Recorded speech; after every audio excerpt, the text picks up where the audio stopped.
All right, welcome in everyone to the first ever deck build guide or template walkthrough, if you will, for one of my favorite decks that I've ever built. It's brand new, but I've played it 5 or 6 times. Every time it's completely different and extraordinarily fun. I love this deck.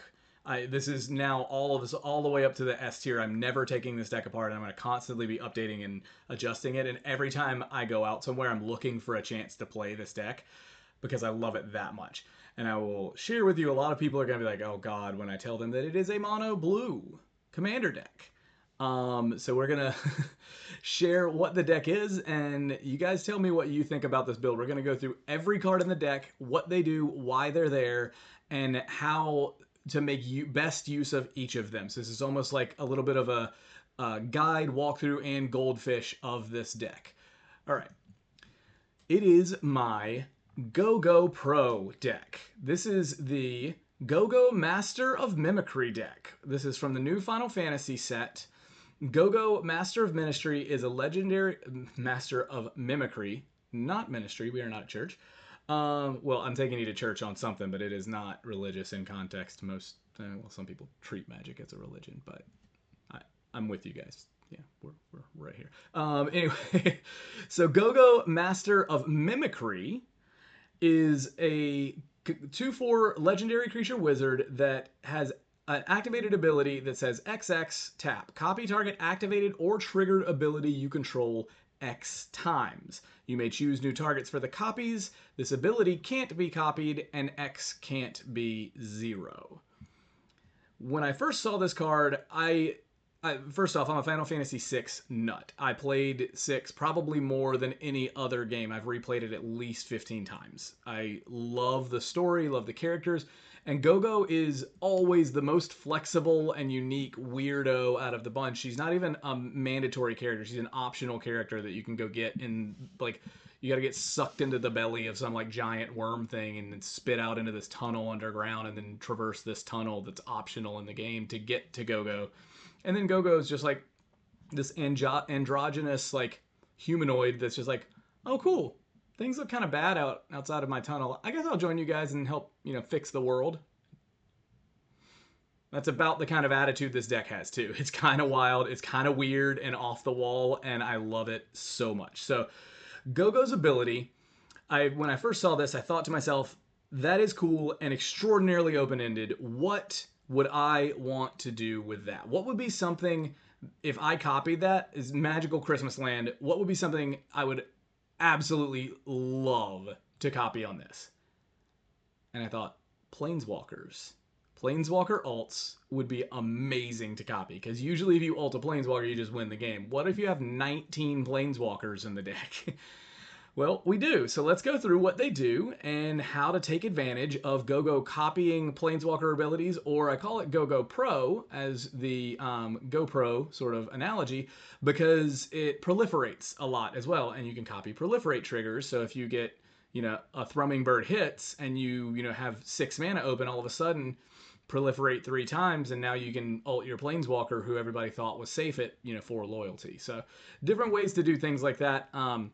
So let's get into it. Let's see what this deck does, and I'll explain every card, sort of why it's in there. I might not go through every ability on each card because there's some things that are generally not as relevant that I don't use very often. Of course, every card has corner cases where it could be used, but let's see how this one's utilized, and we can go through there and have a conversation about everything on this deck and what it does. So the way I ordered my deck, I ordered it. I have these tags set up, and I'll show you what I did. When I first built this deck, I had 77 of the cards. I needed to trade for 22 of them. So this is also just a really cool way if you apply tags to your creatures. Let's uncheck disable tags. And now you can actually go to these sections, and you can change tags on these cards, and you can actually make custom tags for them, add recent deck tags of different things you want. And then in this case, it makes it really easy for you to identify, oh, well, cool, even though this one card is draw, removal, and ramp. Ugin is a good example. Ugin, Eye of the Storms is, he's a win con, or excuse me, he's draw, he's ramp, and removal.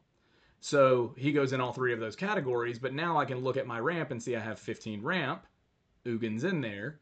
And Ugin's also in the removal section, so I don't have to, like, if I'm sorting in piles and I've got one card, it doesn't really work as well. You have to kind of write it down or something. This makes it really easy to sort and tell, all right, if I have one card that fits multiple slots, now all of a sudden I can kind of connect the dots on all of these. And yes, I have 20 draw spells in the deck. Trust me, you need them. So let's go through what each of these cards are, what they do, and we'll kind of touch on the tags for each of them and why they're there. So first, we're going to start with Jace, Architect of Thought. Until end of turn, creature an opponent controls, it gets -1/-0 till end of turn. Not really as relevant. Reveal the top 3 cards of your library, and opponent separates those, sort of the mini fact or fiction effect. That is the one you generally always copy. You just play it for 4 mana. Do some, keep up a protection spell and pass with Go up. And then when it gets back to your turn, you -2, copy that ability. Now you can select a ton of different cards. You copy that, 3 times, to even 2 times. You get the best 3 cards out of your top 9, basically, which is great. Jace Beleren is a win con. Each player draws a card. Target player draws a card. Target player mills 20 cards. Yes, it's a -10. You can proliferate enough in this deck and it builds enough mana. That is not out of the realm of possibility to copy that enough times to win the game. Like, this deck is absolutely absurd like that, and trust me, it does it, and it is wild when it happens. But Jace, target player mills 20. That only takes, generally, if it's in the late game, maybe your opponents all have 80 cards in their deck if they're not milling themselves or nothing else has happened.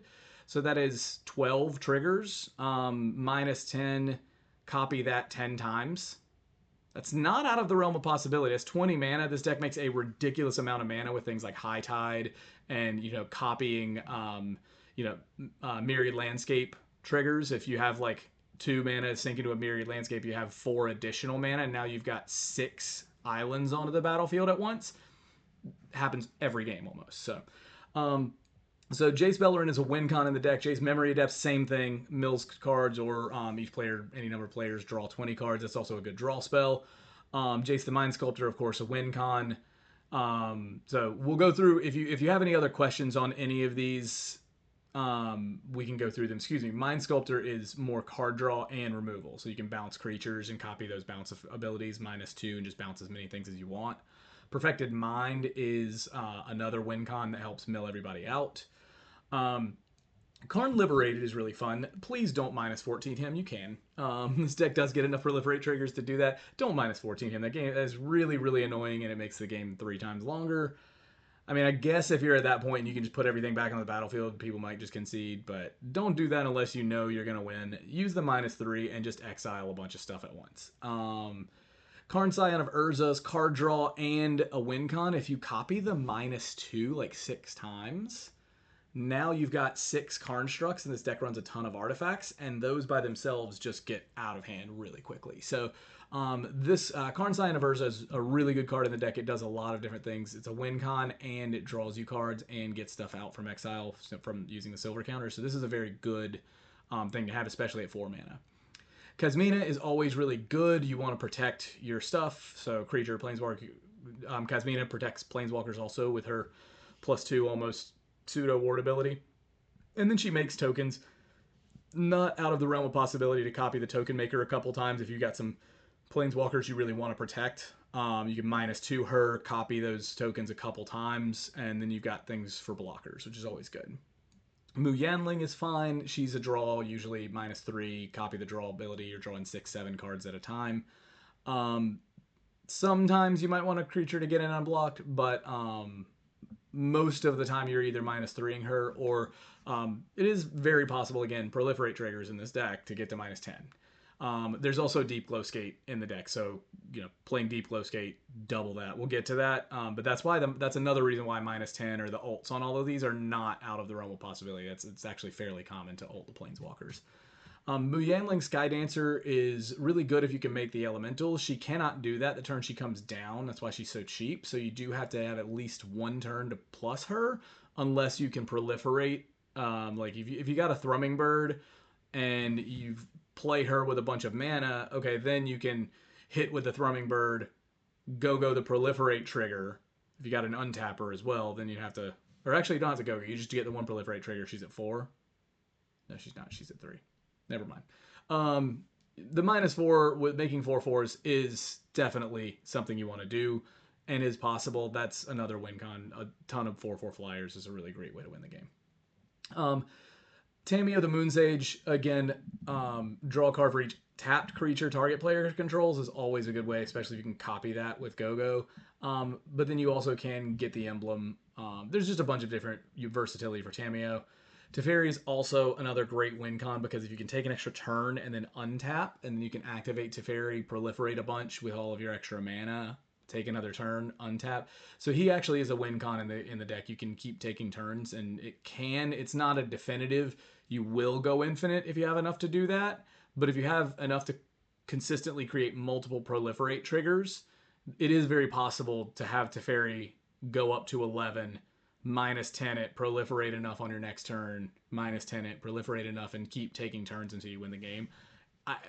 It's not very common to do something like that, but if you take 2 extra turns after this one, you're going to probably be able to find a win from there in this deck. So, Teferi Temporal Archmage, I want to talk on this one for a little while because this is an automatic infinite mana combo. It's the only one in the deck that I know of. There might be others. If you guys see them, tell me. But this directly with Gogo goes infinite because this says the -1, untap 4 target permanents. Okay. Gogo's ability again. XX tap. Copy target activated or triggered ability you control X times. You may choose new targets for the copies. This ability can't be copied and X can't be 0. It doesn't mean you can't reactivate it. Teferi says to untap up to 4 target permanents. So if you choose 3 lands and Gogo as your 4 permanents, actually the first one it doesn't even matter. You can choose 4 lands, it doesn't matter. As long as you have 2 additional mana once you activate this, which does mean if it's the turn it comes down, you need 8 mana to do it. You play it for 6, -1 to untap. Because this trigger can't resolve before you copy it. So you need 2 additional mana, which this deck makes a ridiculous amount of mana also. So 8 mana is not too uncommon, but -1, untap 4 target permanents. Well, with that on the stack, you pay 2 into Gogo's ability, tap Gogo, choose 3 lands in Gogo, untap those 3 lands. Now you have 1 extra mana from Gogo. You can pay 2 into Gogo, tap all 3 again, or tap all 4, untap those same 4, and then you just go infinite, making 1 extra mana every single time because you can just keep using Gogo's ability, you get infinite mana that way. Typically, once you have infinite mana in this deck, there's some way to win the game from there pretty easily, and you just leave it open-ended with infinite mana, and then you leave Gogo untapped, and you just play whatever else that you have. Usually there's some other way to draw cards or some other ability that you can then just use all of that mana and then copy infinite times with Gogo. Another planeswalker has something like, God forbid you have an extra turn spell at that point, you just copy it infinite times with Gogo, and then draw the game, which would be hilarious. Just pass on all of your infinite turns. But anyway, that's just wanted to make sure I stayed on Teferi and talked about that for a few minutes because Teferi is one of the most, it is basically an instant win if you have 8 mana and Gogo untapped and play Teferi without Summoning Sickness. Not always. If you don't have any other cards in hand or anything else you can do, no other Planeswalker stuff, then maybe not, but usually it's an instant win. Temporal Pilgrim's really good. When you draw a card, put a loyalty counter on it, you're going to draw a lot of cards. You can make spirits, and whenever you draw a card, put a 1/1 counter on this creature, so you -2, make a bunch of those spirits, copy that with Gogo, and then draw the card, and then now you pump all your spirits. You can swing with those. That's another win con. Tezzeret Artifice Master is great. Draw a card. If you can draw 3 or more artifacts, draw 2 cards instead. That is almost always going to be the case. And you can make a Thopter if you want to make a bunch of Thopters with Gogo. Paying 2 for a Thopter is not usually a great rate, but you can do it in a pinch. Ugin Eye of the Storms is one of the best cards in the deck. Yes, it's expensive. I pulled one in a pre-release pack, so I got lucky, and it's worth every penny. It's like in this deck at least. This runs blue and a ridiculous. I counted the other day so I ended up copying. I played Ugin Eye's. Well, I played Will's ability here. -2, target player draws 2 cards until your next turn. Instant sorcery and planeswalker spells cost 2 less to cast.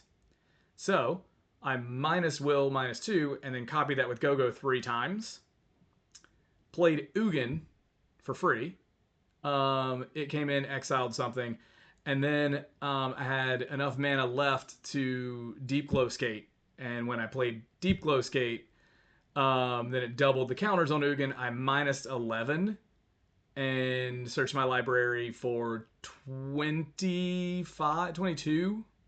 colorless cards, cast them all, exiled all of my opponent's stuff, and then, yeah, it was absolutely insane. So this can do amazing things, but this is card draw, this is ramp, this is a win con, and removal. This thing is like one of the best cards. It does everything you want it to do. I know it's 7 colorless, but you will get to 7 mana almost every game this deck does. Just that is basically by turn like 5 or 6 you should be at 7 mana because you're copying any of these ramp spell triggers that put more lands into play, and that really launches you forward. We've got Ugin the Inevitable because there is a ton of colorless cards in the deck. This acts as card draw and blockers, and if you need it in a pinch, it's also removal. Vronos is a really special, fun kind of pet card of mine a little bit. Vronos is great protection since you want to have 2, 3, 4 planeswalkers out. People will try and kill them, and they will attack your planeswalkers and get rid of them. And Gogo, without stuff to copy, isn't that great. So definitely recommend using Vronos to help protect your planeswalkers. And objectively, he's also a win con because it's, again, not unheard of to make 9/9 constructs. Turn all your creatures into those, or your artifacts into those, and you have a lot of artifacts that become 9/9s that are indestructible and can't be blocked, which just ends the game pretty quickly if people don't deal with that very fast. And then we talked about Will. You're usually playing him for the -2, but you can +2 up to 2 target creatures each have base power and toughness 0/3 and lose all abilities. If you can't kill somebody or can't really take advantage of it, you can +2 and copy that ability like 4 times and then turn everybody's stuff into 0/3s until your next turn. And it's like, that's hard to get around. It's a really good ability from that. So Will's another great one to put in the deck too. Obviously you can't partner, but who cares? All right, now we're going to move to normal creatures. Arcanus the Omnipotent is fantastic. Obviously, tapping just to draw 3 cards. Yes, it's a 6-drop. You get 6 mana. But tapping to draw 3 cards is fantastic, and especially when you can copy that 3 times, 2 mana, draw 3 more. Amazing. You can draw a lot of cards very quickly with this. This card's good, but I do worry. This is one of the cards that I'm a little on the fence about because it's very telegraphed. It's 6 mana, and he's a lightning rod, just like Gogo is. If people see you have Gogo, which needs to have which needs to not have summoning sickness. Same with Arcanus. If you get both of those on the battlefield and they see you can draw 3 cards and copy that however many times with Gogo when you untap, which plays with 6 minimum, you're going to be able to copy that 3 times, which means you're drawing 12 cards on your next turn. People are going to try and do something about it. So this is a great card that does the thing that Gogo wants to do, but you have to be able to protect it, and people really lightning rod this card. So it's one of the ones where when it does it, it's great, but a lot of people don't let you do it. So who knows? Blighted Agent, people don't really have much of a choice. They don't want to use removal on a 1/1, but Infect is another alternate win con. If you're proliferating as much as this deck can, and copying Proliferate triggers, just getting an Infect damage onto like the Goad deck, that's like making you attack other players. If you can get one early on them, which there is, I think Prologue to Phyrexis is in here as well, so you can force it onto them. But like there's several other things like that. If you can get Infect counters onto, or poison counters onto your opponents early, then these kind of, the Proliferate triggers in the deck really do a lot of work to help you push you to a win here. Deep Glow Skate, like I mentioned before, one of the better cards in the deck because if you do have any Planeswalker out that's not, like you haven't minused a bunch, and you just play this, it's like, all right, well, I'll play this for 5, usually have like 2 or 3 mana, maybe 4 left over. If you have 4 left over, then you just ult your Planeswalker, copy that ability twice, and that's usually the game as well. So that's really fun. And again, like I said, that is 9 mana to do that. This deck makes a ton of mana. So it's not, we'll get to the mana section here in a minute, but not unheard of to do that. Dreamtide Whale is very funny. It has Vanishing too, but whenever a player casts their second spell a turn, Proliferate, you can copy that trigger. That is a permanent you control that's triggering. So if they cast a spell twice, you can just Proliferate, hey, pay into Gogo, copy all of that, up my stuff. People really are wary of this and don't like to give you stuff, and it's a 7/5. So yeah, you're going to be, Vanishing too, sure. But this is going to come down kind of mid-late game after you've already got a Planeswalker that you're really interested in proliferating, and people are going to have a really hard time. All right, well, I don't want to, cast my second spell. I want to deal with this, and they might use removal on this Dreamtide Whale so that you don't get the extra proliferate triggers, and, a 3-mana 7/5 that's going to go away anyway, and they have to use removal on is still, it's worth it. And it is another one of those where it's fun. If you don't really want it, it's not one of the major, primary key players in the deck, but it is fun. Flux Channeler is a primary key player in the deck. Whenever you deck, Planeswalkers are non-creature spells, so whenever you cast a Planeswalker, you proliferate, or whenever you cast any of these other, there's 16 cards in the deck that don't trigger this. 16 plus lands plus 38, so about half the deck triggers Flux Channeler, which is amazing. So basically, most of the stuff you're playing is going to be activating Flux Channeler and triggering and just jumping you forward on your counters on things. Guildpact Informant, similar to Thrumming Bird, it just doesn't have Infect. Excuse me, not Infect. It deals combat damage to a player or Planeswalker Proliferate. So this does it for player or Planeswalker, but it's 3 mana for a 1/1 instead. High Fate Trickster, you may cast spells as though they had Flash. This has Flash. This one and the other guy, I didn't put the other one in here, but I did actually just get one, the 3 mana Bloomburrow Flash, and I'll remember it a few minutes later, but I did just get that one. That can also go in here if you want to run Videlkin Ori as well. I think, did I run Videlkin Ori in this one? Yeah, I do. Flash speed is very important in this. You don't want people to see it coming, and Gogo says X can't be 0 and the ability can't be copied. It doesn't say you have to do it on your turn or anything like that. So, yes, the Planeswalkers are sorcery speed, but you don't want to, especially ones that are really big activated abilities that maybe you're going to play Ugin and you want to ult it the next turn because you've also got a Deep Glow Skate in your hand. Okay, well, if you put Ugin out there, they're going to try and kill it, no matter what you do. Same with any of these other very threatening Planeswalkers. So anything that will let you wait till the end step before your turn and cast them is going to be a game changer for getting those cards to stick and actually getting to use them the way you want and getting Gogo to copy their abilities. Mulldrifter, of course, anytime you're copying abilities, just, evoke it, copy the draw triggers, whatever you want to do. Mulldrifter is just a great card in general. Works really well in this deck. Mirror Convert, this one's mainly there because it's a mana dork that also can put 1 infect counter on something. So you, put it down and then you hit somebody early with it. That Proliferate does come in handy and will work. Pit Automaton is a ramp spell that ramps Gogo specifically. So it's basically 1 free activation of Gogo from this creature. Exhaust, there's nothing else I think with Exhaust in the deck. It's just literally 2 mana rock that specifically ramps Gogo's ability, and that is crucial in the deck. Plague Mirror, almost the exact same thing as Mirror Convert, just infect instead of toxic. Solemn is really fun because you can copy either the ramp ability for 4, copy the go search for a library, or when it dies, you can copy the draw ability. It's a really good triggered ability copier. It works on both ends, so definitely worth doing there. Spark Double, of course, in multiple copies of Gogo or any of your Planeswalkers is always incredible. Summon Bahamut is another one of my pet cards. This is from the Final Fantasy set also, and I love this card. This card is probably one of my favorite new cards. It's 9 mana generic, so it is hard to get to in most decks that aren't running green.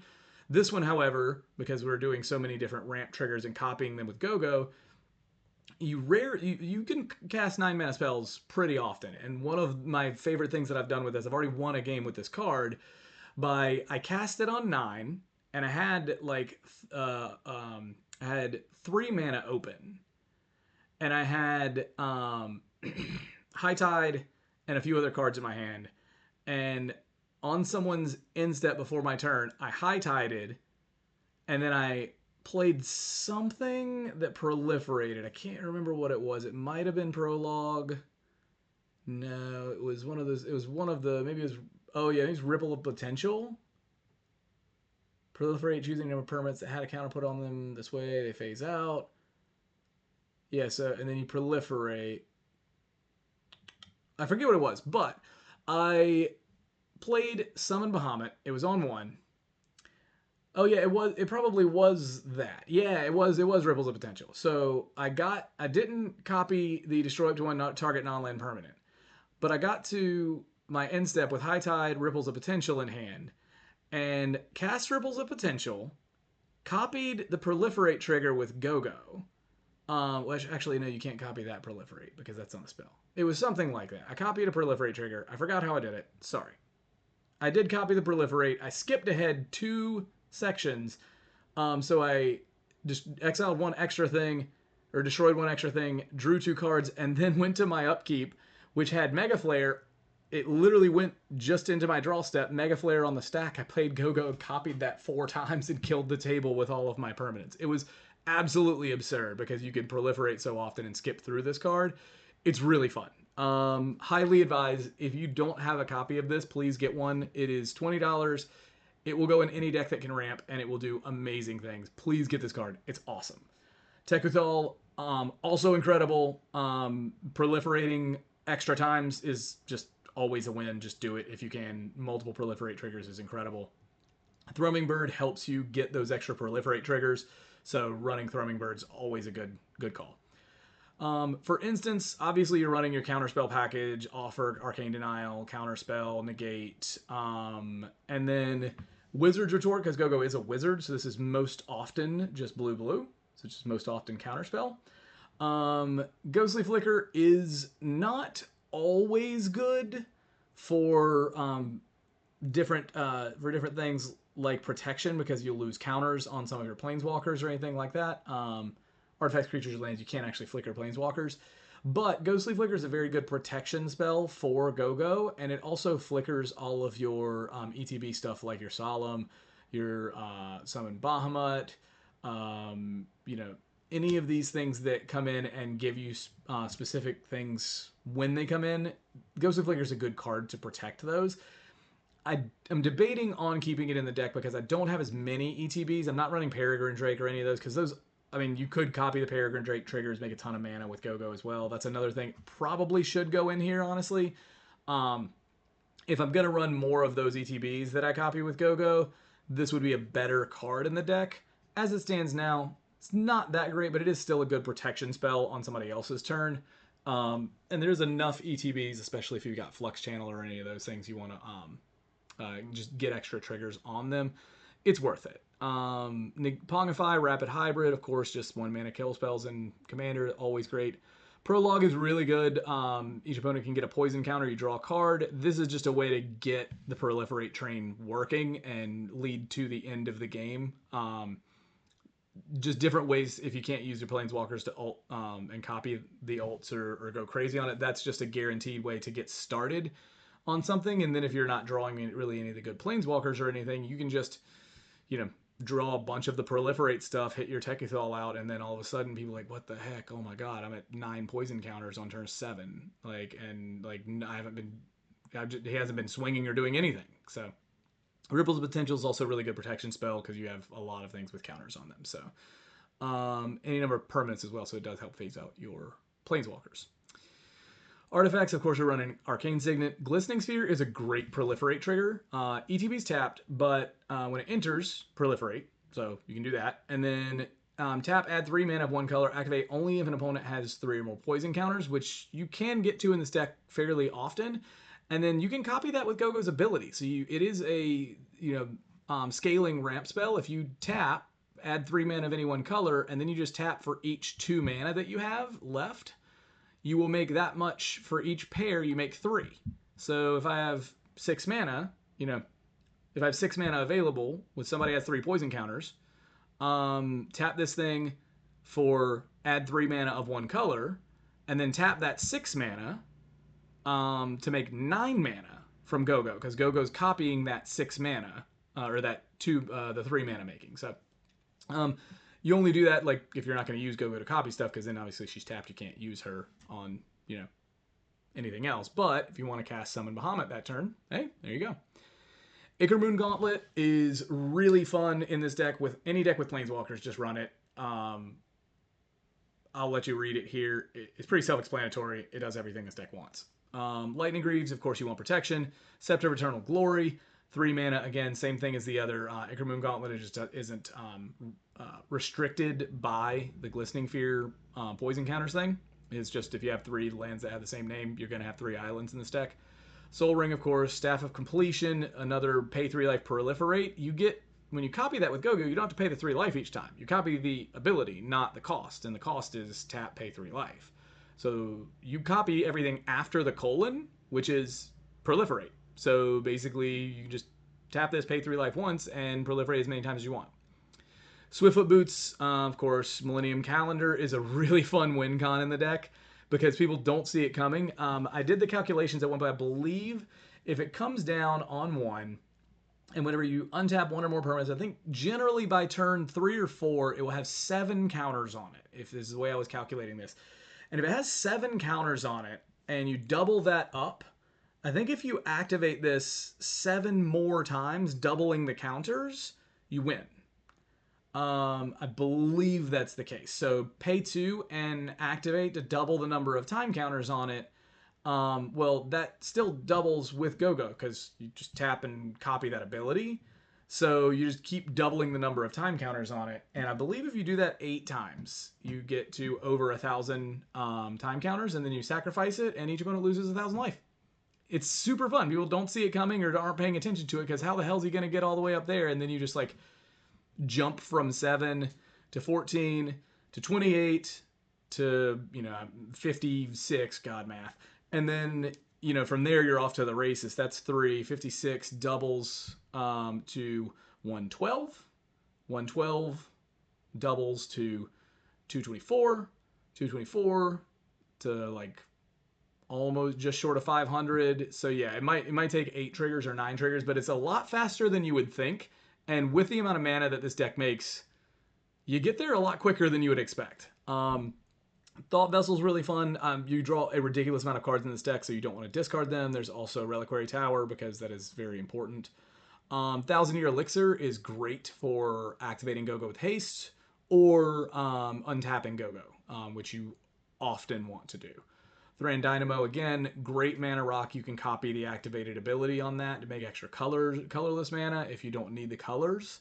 Throne of Geth, sacrifice an artifact, proliferate. Again, great way to proliferate. You're going to have a lot of options or reasons you want to do that.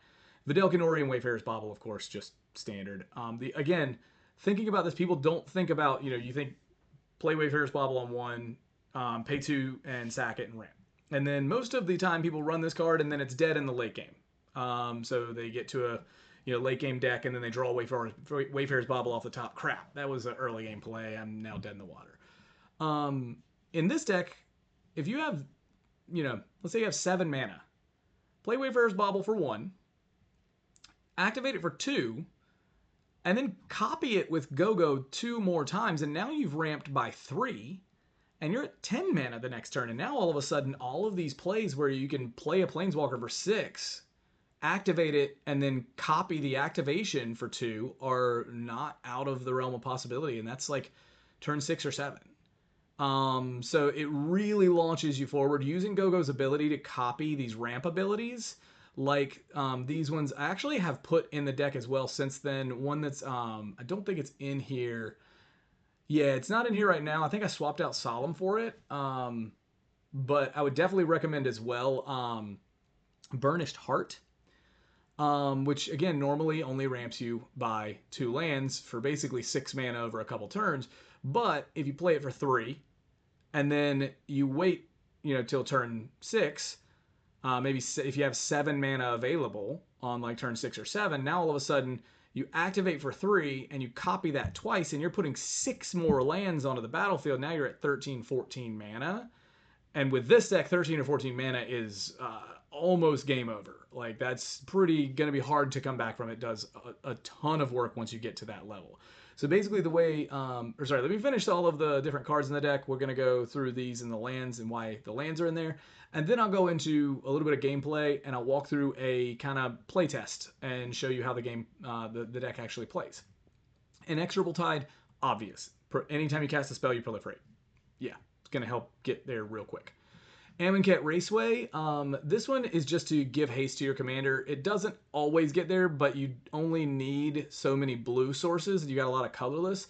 And it's a good utility land. The option, if you ever get to the option to give Gogo haste, it's worth it. So just utility in general. Inkmoth Nexus, you want to get that infect counter on somebody. So this is a good way to turn it into a 1/1, get an infect counter early, and then you can proliferate that for the late game.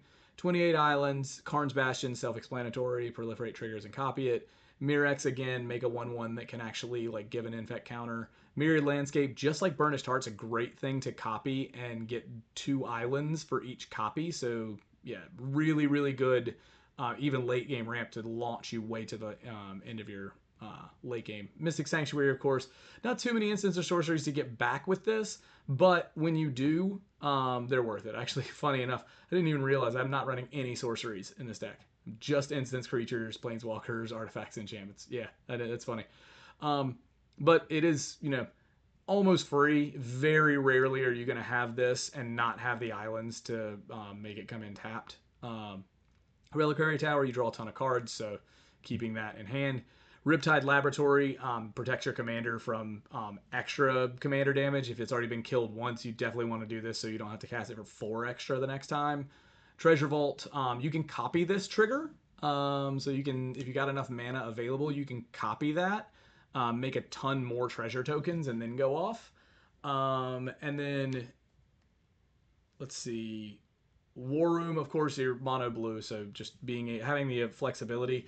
This is another copyable ability. Pay 3 tap, pay life equal to the number of colors in your commander's color identity, draw a card. So you just copy the draw card. And in a pinch, you can do that. I also don't have it in here. I don't know why it's not in here, but I am running Nykthos in this deck now, of course, because you're going to have a lot of devotion. I don't know why it's not in this build, but Nykthos, Shrine to Nyx, of course. If you've got it, put it in there. Incredible, because copying that, now you're talking ridiculous amounts of mana. So with that, I'm going to now switch over. We're going to change to enable tags. So I'm going to show you guys the tags and show you what I'm doing with this and what each of these, kind of how I sort my decks so I can kind of know what I'm building, how I'm building it, and then how to take advantage of, different spells, different abilities, different ways I'm doing whatever I'm doing. And this is how I do this when I'm actually in build process, but it is also a good visible way to look at the way I think about the cards and what they're in the deck for. So Gogo, of course, commander, these are the own and the trade like I talked about before. There's more than just 7 win cons. These are just the main 7 win cons in the deck. But then there's your ramp spells. There's your draw, which a lot of these are not just draw. Arcanus is just draw. Jace Architect of Thought is draw plus some utility. Jace Bellerin is draw plus a win con. Memory of Depth is draw and a win con. Mind Sculptor, mostly draw, but it is also removal. Perfected Mind is draw and a win con. Karn is draw and a win con. Yeah, so you see there's a lot of these Bahamut draw and a win con and removal. There's a bunch of different things. Ugin, same thing. So there's a lot of these that are not just for drawing cards, but they do that as well. And I love the fact that there's 20 in here. This deck always has gas. It never runs out of things to do. So always really good. In fact, I just put these in there. The game doesn't focus on infect counters, so it's more just as a side thing because you're going to be proliferating. Usually you're wanting to do that for your planeswalkers, but if people have a go wide token deck and they're constantly just hitting you with hitting your planeswalkers 4 tokens every turn, you might not have that as an option, but you might still have the option to keep proliferating. It might be worth doing. And then there's the mill strategy, proliferate strategy, which you got 11 in. Removal is 15 in some capacity. And then, of course, there's tokens, which can be win cons. There's ramp, which you got 15. And then there's protection, which is 10. You always want to make sure you have protection available in this deck. So that's how I sort the cards. I also have a little copy section because Spark Dogbowl kind of does everything. So I just put it in copies. But that's how I organize it. That's the Gogo Master of Mimicry deck, not Ministry. Remember, we're not in church, unless you consider magic to be sorcery or some people think like that. They think religion's like magic. I could be down with that. Who knows? Anyway, so we're going to go through now, and we're going to playtest this guy a little bit. That's one of the favorite things about Moxfield and using their platform is you can just hit this little playtest button, and now we can see how the deck can actually run through, and you guys can kind of get a feel for what I would do, how I would actually run this deck when I sit down to play. And this is a great starting hand. I'm actually really pleased. I got a High Fae Trickster, Scepter, Tameo is a pretty good Planeswalker for draw. And some early ramps. So this is a solid build. This is a solid start. So we are going to first turn draw, play this island. We'll go to the next turn. Cool. Oh, it's a fairy. All right. Well, yeah. If we get that and stick that, we're going to probably win the game, but we'll see. So turn 2, play a land, Mirror Convert. So Mirror Convert has the toxic ability, pay 2 life, add a mana of any color. We'll go to turn 3. Spark Double, great. Okay, I think we'll play an island here. I don't think I would want to play Gogo at this point. I think I just play the Scepter since I have 3 islands. I've already triggered the add 3 mana of any one color. Actually, no, yeah, never mind. I just do that. Play the Scepter for 4. Take the 2 life from that, and then tap the Scepter for Gogo. Sweet. Yep. All right, now we go to the next turn. We have Jace, and see, now this is why this deck makes so much mana so fast. Because now, if I wanted to, I could tap this, and then pay 4 mana to copy this, and now I've got, what, 9 mana? Add 3, 6, 9, yeah, I'd have 9 mana that I could then immediately play. I could also go ahead right now, this is turn 4, and I think I could just win the game with Teferi right now. Which this is not meant to be that fast of a deck. That's a bit aggressive. So I probably, in any deck group that I was like, oh, this is not that powerful a deck, it's just a fun, cheeky thing, I would not play this right now. Don't do this. If you have a chance to win on turn 4 in a deck like this, and like you're playing with like everybody that has like power level 2 decks, and you thought this is, I mean, this is technically a 2, I think. Don't win on turn 4 with this combo if you have it. Just don't do it. It's rude. It's not very fun for the rest of the table unless you're like in a time crunch and you're trying to just finish the game. Because this, then you just minus Teferi, you untap all the stuff, you have infinite mana. Then you can play Spark Double as a copy of Teferi, and you can start using all that infinite mana to copy that you get an emblem if you may activate loyalty abilities, or you just actually no, you get infinite mana and you play Jace Perfected Mind and mill everybody out. That wins the game. Because you can copy that mill X cards as many times as you want with Gogo's ability, because you'll leave her untapped. But don't do that. Instead, let's have a little bit more fun with this. What we're going to do is actually, I think, since this is 5 mana, tap target permanent, draw a card for each tap creature target player controls. I want to play High Fae Trickster here. And so, but she has flash, so I could do that at any point. And you can also copy this mana at any point as well. So I think I'm going to wait, and I would just pass at this point. I wouldn't do anything here. And so then we're going to, on the end step before my turn, or if anything happens, we'll flash in High Fae Trickster. So, well, first thing we'll do is tap this, and then to add 3 mana of any one color, blue. And then we'll copy it twice with Gogo. So now we've got 9 mana to work with. Flash in High Fae Trickster. You may cast spells as though they had flash. And then I think we have 4 different Planeswalker type things. We could Spark Double, make a copy of Gogo. I think at this point, what I would probably do, I would just flash out the Tameo turn before my turn. So that way I have this, it's, you know, it's not been sitting out there. And now draw a card for each tap creature target opponent controls is a really good option. And I used my 9 mana effectively. So I think that's what I'll do. And then I'll go to next turn. We got a Thought Vessel, which is definitely something we're going to want to play here. Because we're about to draw a ton of cards. So, and this is the case now. We probably still, while High Fae Trickster is around, just leave it up. And we do this on somebody else's turn. But in this case, I think I don't want to miss my land drop here. We don't have many lands, so I think I would just go ahead and activate. Even though I don't think we really need to with the amount of mana we've got. Yeah, we put a Thought Vessel out, though we pass, it doesn't matter. We've got enough cards. So let's just assume an opponent has 3 tapped creatures. So we're going to -2 Tamiyo. And then let's do, oh, no, we're going to remove a loyalty counter, remove a loyalty counter, remove a loyalty counter. And then we're going to tap Gogo, tapping 2. Actually, we're going to tap that for 3. This is 4. Tapping Gogo. And then let's just do 5. No, let's keep those open in case we want to cast one of these other guys here.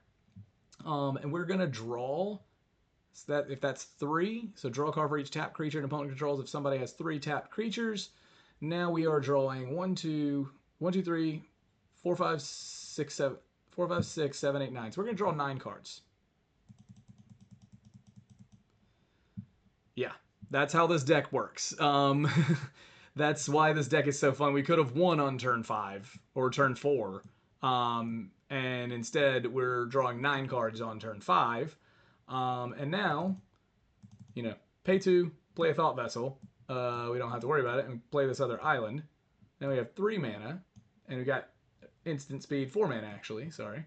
We had every instant speed stuff left open. So we could cast Thran Dynamo if you want. We've got an offer. We've got Tekuthal. I think I might, well, I would probably cast Tekuthal at the beginning of the next end step. Or Kasmina. Yeah, so I would probably hold Kasmina. And if somebody is on a turn, somebody looks like they're going to be the really powerful, like they're going to be able to cast some removal on my stuff, then I would cast Kasmina to make them have to really think about it. But if not, then however else you want to do it, it doesn't really matter. At the end of this turn, then I think, ton of options here, but we got a Pongify and an Offer You Can't Refuse sitting here up. So I'd probably just, we can say that we just use those to protect our stuff. And then move to our turn, draw this card. It's Plague Mirror, doesn't matter. Now we tap this. I think Will is going to be a really good key player at this point because now we have 1, 2, 3, 4 planeswalkers we can play. So we then, at this point with Gogo, yeah, we could just do the Teferi thing, go ahead and win the game now since we're at turn 6, but I still don't know that I want to do that. I'd wait till turn 7 at least to guarantee to lock it up. So I think I'll just do turn 6 and just play all of these things and see if they can board wipe me here. But I would go tap Scepter of Glory for 3. 4, 5, 6 mana. And then I have Will Kenrith, who I can -2. And then I'm -2 Will. So remove a loyalty counter, remove a loyalty counter. And then I copy that ability twice with Gogo. And so now I draw 2 cards. And instant sorcery and planeswalker spells that I cast for the next 2 or until my next turn cost 6 less to cast. So I draw 6 cards, and now instant sorcery and planeswalker spells I cast cost 6 less to cast. So if that's the case, that is interesting that we only have 1 blue mana left. So if this was competitive game of some type, I would have probably played and kept more blue mana open. Because we still have 6 less to cast for each of these, but only 1 blue mana, so we want 1 big blue spell. It doesn't look like we have anything with just 1 blue pip at this point, which is really funny, except for maybe Jace if you use a Phyrexian mana. So all this to say, this is how the deck plays. We'll go to the next turn. We wouldn't have been able to do anything with that. We have a ton of cards. We don't really have any counter spells open. And I was doing this to show you guys just how the deck runs and not necessarily optimal play. Because optimal play was get Teferi out early and then Jace Perfected Mine and just win. Um, but yeah, I hope you guys like this deck. I hope you think it's fun. And I hope you guys do take advantage of the fact that it is a really fun deck and don't try and break this too hard. I guess you probably could. And if you want to play CDH or really high power, that's a great thing to do. But this deck's not meant to be super powerful. It's meant to be super wild and do crazy things and just get planeswalkers out and like see if you can copy their ults and do just all kinds of weird stuff with it. So see if you like that. Try it out. See if you can come up with build. Tell me if there's any cards that I didn't put in this deck that you're like, oh my god, how did you miss this card? And there probably are. And there might have been some cards that I didn't put in the deck because I didn't want to overpower it. Because I did not want this to be a competitive commander. There's a lot of counter spells, free counter spells, Rhystic Studies, all of those things that, yes, they're objectively great. I like to build for synergy, and every single card in the deck fit with the plan rather than cards that I just put in the deck because they're objectively that powerful. And yeah, they probably would make the deck better, but I don't really care about that. I think you can almost get just as good as those super powerful cards if every card in your deck works towards the same game plan. You can have a lot of very similar style games and play cards people haven't seen or don't know about. So let me know what you guys think. Let me know if you like this build. Let me know if you like Gogo as a commander, or if you think this is hell and you never want to see something like this again. Tell me that in the comments. Tell me to never make one of these videos on a mono blue commander again.